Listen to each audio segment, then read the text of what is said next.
దక్షిణ కాశీగా ప్రసిద్ధిగాంచిన వేములవాడ శ్రీ రాజరాజేశ్వర స్వామివారి సన్నిధానంలో మనం ప్రస్తుతం ఉన్నాం. వేములవాడ శ్రీ రాజరాజేశ్వర స్వామివారి ఆలయ విస్తరణ పట్టణాభివృద్ధి పనులలో ప్రభుత్వం శ్రీకారం చుట్టిన నేపథ్యంలో రాజన్న ఆలయ పరిరక్షణ సమితి ఆధ్వర్యంలో ఈరోజు బంద్ పిలుపునిచ్చారు. అయితే ప్రస్తుతం బంద్ ఎలా కొనసాగుతుందనేది న్యూస్ ఎయిట్ ప్రత్యేకంగా తెలుసుకునే ప్రయత్నం చేయగా బద్దిపోచమ్మ వీధి Korutla bus stand Vemulawada main temple area ప్రాంతాల్లో మనం ఉన్నాం.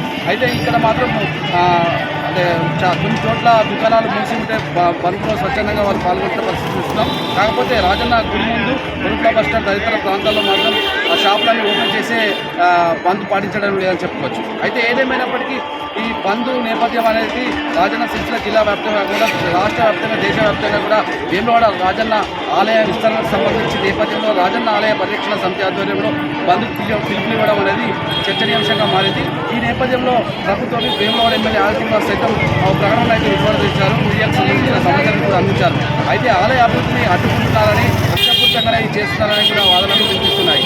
అయితే వేములవాడ రాజన్న ఆలయ అభివృద్ధి ఎవరు ఏం చేసినా ఆగదని సీఎం రేవంత్ రెడ్డితో పాటు ప్రభుత్వం కృతనిశ్చయంతో ప్రణాళికబద్ధంగా ముందుకెళ్తుందని వారు చెప్తున్న పరిస్థితి.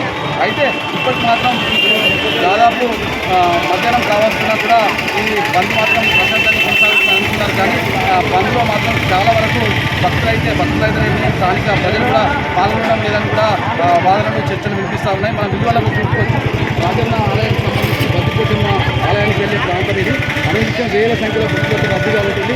షాపులు కూడా కొన్ని షాపులు మూసి ఉంటే చాలా అధిక మొత్తంలో మాత్రం షాపులు అయితే అంటే భక్తుల సౌకర్యార్థం అయితే ఓపెన్ చేసి ఉన్నాయని చెప్పుకోవచ్చు. అయితే ఇక్కడ మాత్రం ఈ ప్రాంతంలోనే అధికంగా భక్తులు వస్తున్న తరుణంలో ఈ షాపులు ఈ రాజన్న ఆలయ అభివృద్ధి విస్తరణలో పనుల్లో భాగంగా 2 సంవత్సరాల 3 సంవత్సరాలు అనే అంచనా అనేది పూర్తిగా లేకపోయినప్పటికీ ఈ ప్రాంతం అయితే భక్తుల కోసం భక్తుల మీద డిపెండ్ అయ్యే ఈ పర్యావసనాలు ఈ వ్యాపార సముదాయాలని నడిపిస్తూ కుటుంబాలను పోషించుకున్న పరిస్థితి మనం చూస్తున్నాం. ఈ వ్యాపార సముదాయాలను చూసుకోవచ్చు. అయితే ఈ ఆలయానికి సంబంధించిన ప్రాంతంలోనే బంద్ విజయవంతం కాకపోవడం చాలా వరకు చర్చనీయాంశంగా మారింది. అయితే ఈ రాజన్న పరిరక్షణ సమితి ఆధ్వర్యంలో ఈ కార్యక్రమం అనేది తీసుకోవడం ఉదయం మాత్రం బంద్ కొంచెం విజయవంతమైనట్టు కనిపించినా చాలా వరకు మాత్రం బంద్ మాత్రం సక్సెస్ కాలేదనే విజువల్లో చూస్తే మనకు అర్థమవుతుంది. అయితే వేములవాడ గుడి నుంచి ముందు ప్రాంతం వేణుగోపాల స్వామి ఆలయం సమీపంలో కూడా మనం చూసుకోవచ్చు. ఆ ప్రాంతంలో కూడా కొద్ది మేరకు భక్తులు అంటే స్థానికంగా వ్యాపారాలు నడిపించుకునే భక్తులు మాత్రం కొంత మేరకు అంటే సెమీ బంద్ పాటిస్తున్నారని చెప్పుకోవచ్చు. ఎందుకంటే ఉదయం కూడా అయితే చాలా వరకు మొత్తం ఖాళీ బంద్ ప్రశాంతంగా కొనసాగుతుంది అనిపించినప్పటికీ ఇప్పటికి మాత్రం బంద్ మాత్రం కొనసాగుతుందని చెప్పుకోవచ్చు. అయితే కొన్ని ప్రాంతాల్లో మాత్రం మనం చూసుకోవచ్చు బంద్ మాత్రం కొనసాగుతుంది. అయితే ఏదేమైనప్పటికీ మిశ్రమ స్పందన లభిస్తుందని చెప్పుకోవచ్చు ఈ బంద్ నేపథ్యంలో. అయితే వేములవాడ శ్రీ రాజరాజేశ్వర స్వామివారి ఆలయ విస్తరణ పనుల కోసం 72 కోట్ల నిధులు వెచ్చించి ఇప్పటికే పనులు ప్రారంభించేందుకు ప్రభుత్వం ప్రణాళికతో ముందుకెళ్తుందని చెప్పారు. కాకపోతే ప్రభుత్వ ఉన్నతాధికారుల తీరుపై మాత్రం బీజేపీ బీఆర్ఎస్ ప్రభుత్వ పార్టీలు మండిపడుతున్నాయి. ఎందుకంటే ఈ 72 కోట్ల నిధులు అనేది రాజన్న ఆలయ విస్తరణకు ఏమాత్రం ఉపయోగపడతాయి. మరిన్ని నిధులు కేటాయించి బాహాటంగానే ప్రకటనలు నిర్వహించాల్సిన ఆవశ్యకత ప్రభుత్వాలపై ఉందని కూడా వారు చెప్తున్న పరిస్థితి. అయితే మనం చూసుకోవచ్చు ప్రస్తుతం అంటే రాజన్న ఆలయ అభివృద్ధి కోసం 72 కోట్ల నిధులు కూడా వెచ్చించామని వారు బడ్జెట్ అంటే నిధులు కేటాయించామని కూడా ఆలయ ఈవో వినోద్ రెడ్డితో పాటు సంబంధిత అధికారులు కూడా మనకు చెప్పిన సందర్భంలో. అయితే బీఆర్ఎస్ బీజేపీ పార్టీలు మాత్రం 72 కోట్ల రూపాయలతో రాజన్న ఆలయ అభివృద్ధి చెందుతుందా అంటూ ప్రశ్నిస్తున్నారు. అయితే మరిన్ని నిధులు కేటాయించి రాజన్న ఆలయానికి సంబంధించిన బ్లూ ప్రింట్ కూడా మీడియాతో పాటు ప్రజలందరికీ అందించాల్సిన ఆవశ్యకత లేదా అంటూ ప్రశ్నిస్తున్నారు. అయితే ఈ బంద్ విజయవంతం భారీ సక్సెస్ అవుతున్న అనుకున్న సందర్భంలో నిన్నటి రోజు మాత్రం బీఆర్ఎస్ బీజేపీ పార్టీ అఖిలపక్షం రాజన్న ఆలయ పరిరక్షణ సమితి ఆధ్వర్యంలో పాంప్లెట్స్ పంపిణీ చేశారు. అదేవిధంగా అదే సమయంలో కూడా కాంగ్రెస్ పార్టీ స్థానికంగా సిట్టింగ్ ఎమ్మెల్యే ప్రభుత్వం శ్రీనివాస్ సంబంధించిన అనుచరులు అయితేనేమి స్థానికంగా ఉన్న కాంగ్రెస్ నాయకులు మాత్రం వారు కూడా రాజన్న ఆలయ అభివృద్ధిని అడ్డుకోవద్దు, ఆ అభివృద్ధిలో అందరూ భాగస్వాములు కావాలి, రాజన్న ఆలయ అభివృద్ధి చేసే దిశగా కూడా ప్రభుత్వం కృతనిశ్చయంతో ముందుకు వెళ్తే అవరోధాలు సృష్టిస్తున్నారనే సంబంధించిన సారాంశంతో కూడిన పోస్టర్స్ వాల్ పోస్టర్ అంటే కరపత్రాలు కూడా విడుదల చేసి సందర్భంగా ఇది హాట్ టాపిక్గా మారిన చెప్పుకోవచ్చు. రాజన్న సిరిసిల్ల జిల్లా వ్యాప్తంగా కాకుండా రాష్ట్ర వ్యాప్తంగా రాజన్న ఆలయ అభివృద్ధి విస్తరణ, పట్టణాభివృద్ధి, రోడ్డు విస్తరణ పనులకు సంబంధించిన అంశాలు మాత్రం కీలకంగా మారాయి. ఈ సంబంధించిన ఈ మెయిన్ ప్రాంతం అన్నమాట రాజన్న ఆలయానికి మెయిన్ ప్రాంతం. ఈ ప్రాంతంలోనే బంద్ మాత్రం విజయవంతం కాలేదని చెప్పుకోవచ్చు. అంటే విజువల్ మనం చూసుకోవచ్చు.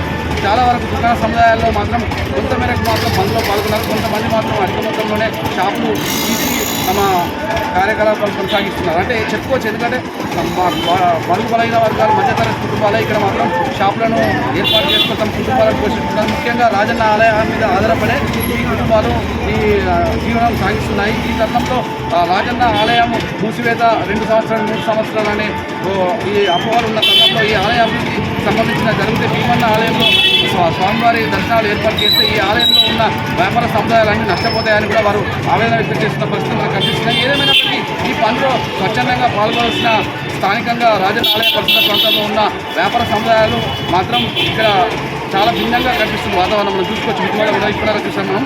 అంటే చాలా ప్రాంతాల్లో కూడా కొన్ని ప్రాంతాల్లో భీమేశ్వర ఆలయం, బందిపోచమ్మ ఆలయం, లక్ష్మీ గణపతి కాంప్లెక్స్ ఏరియాలో బంద్ పాటిస్తున్నప్పటికీ రాజన్న ఆలయంతో పాటు కుటుంబ బస్టాండ్ ప్రాంతాల్లో మాత్రం బంద్ కొనసాగలేదు. అంటే స్వచ్ఛందంగా బంద్ పాటించడం లేదు. అందరూ వ్యాపారాలు తీసుకుంటూ ముందుకు సాగుతున్నారు. ఏదేమైనప్పటికీ సామాన్య మధ్యతరగతి కుటుంబాలే షాపులు నిర్వహిస్తూ తమ కుటుంబాలను పోషిస్తున్నారు. కాబట్టి ఈ బంద్ ప్రభావం అనేది లేకపోయేది. అయితే ముఖ్యంగా చూసుకోవచ్చు, ఈరోజు ఉదయం టీఆర్ఎస్ పార్టీ అయితేనేమి, బీజేపీ పార్టీకి సంబంధించిన వారు కానీ రాజన్న ఆలయ పరిరక్షణ సంస్థ బయట ఏర్పాటు చేసిన కమిటీ సభ్యులు కావచ్చు, బైక్ ర్యాలీ నిర్వహించి వ్యాపార సముదాయాలకు బంద్ చేసి రాజన్న ఆలయానికి సంబంధించిన అంశాన్ని మరింత తీవ్రతరం చేస్తూ ప్రభుత్వంపై ఒత్తిడి తీసుకురావాలనే అంశము, రాజన్న ఆలయ అభివృద్ధి విస్తరణ, దానిలో ఉన్న దానికి సంబంధించిన అంశాలను వివరిస్తూ పనిచేయాలని కూడా దుకాణదారులను కోరిన పరిస్థితి. ఈ సందర్భంలో ఎలాంటి అవాంఛనీయ సంఘటనలు జరగకుండా రాజన్న సిరిసిల్ల జిల్లా ఎస్పీ మహేష్ తో పాటు స్థానిక DSP ASP Seshadri Reddy, Vemulawada CI వీరప్రసాద్తో పాటు పోలీస్ సిబ్బంది ప్రధాన జంక్షన్ ప్రధాన ప్రాంతాల వద్ద పోలీస్ సిబ్బందిని ఏర్పాటు చేశారు. అయితే బంద్ మాత్రం ప్రశాంతంగా కొనసాగుతుందన్నప్పటికీ బంద్లో మాత్రం ప్రజలు మాత్రం అంటే దీనికి సంబంధించి మనం విషయాలు చూసుకోవచ్చు. చాలా ప్రాంతాల్లో బంద్ పూజ పాటించి ఉన్నప్పటికీ మధ్యాహ్నం ఈ 11, 12 ఈ సమయంలో అందరూ షాప్ ఓపెన్ చేసి తమ వ్యాపార సముదాయాల్లో మాత్రం పనులు కొనసాగిస్తూ ఉన్నారు. రాజన్న సిరిసిల్ల జిల్లా.